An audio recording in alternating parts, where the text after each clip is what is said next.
I am Iron Man. Who would agree to take orders from an authority figure and who wouldn't?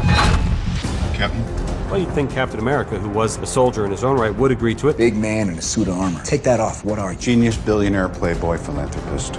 But Tony Stark, who's gone in front of the U.S. Senate and said, I have successfully privatized world peace. Yeah, not a joiner. Yeah, you know, it's a trailblazer. I just finally know what I have to do. I'm gonna find my weapons and destroy them. Tony has a lot on his shoulders. And the great thing about Tony Stark and the great thing about Robert Downey Jr. is Tony does evolve as a character over the course of the films. Tony, you're being uncharacteristically non-hyperverbal. It's because he's already made up his mind. Oh, you know me so well. Tony is a futurist. Tony believes he can see 3 or 4 or 5 steps ahead. He feels responsible for everything. He feels like he should be able to invent a solution to any problem that faces mankind. He's got plenty of doubts about himself, or rather, he's taking an honest inventory of recent events. I see a suit of armor around the world. Sounds like a cold world, Tony. I've seen colder.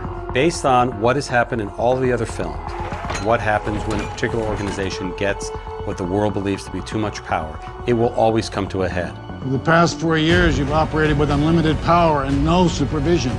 That's an arrangement the governments of the world can no longer tolerate. He's had these years of battle now as Iron Man, and he's gone through incredible arcs as a character. He's a little wiser for it, you know, and he understands the need to protect the Avengers politically.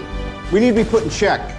If we can't accept limitations, we're boundaryless, we're no better than the bad guys. We wanted to ask the questions that audiences ask when they watch our films, which is, what is Tony Stark's response for the destruction of Sokovia? That seems like something that's really rich in drama. Who's going to avenge my son, Stark?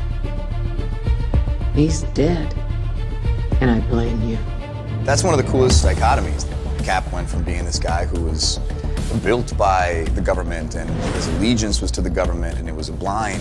Tony was kind of always flipping the bird to the government, doing what he wanted to do. This is the United Nations we're talking about. It's not S.H.I.E.L.D., it's not Hydra. No, but it's run by people with agendas, and agendas change. That's why I'm here. When I realized what my weapons were capable of in the wrong hands, I shut it down and stopped manufacturing. Tony, you chose to do that.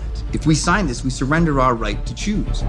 If there's one thing that's been very clearly set up, it's that Steve and Tony have a past, and that past goes back, spans several generations. Dad was a pain in the ass, but he and Mom always made it work.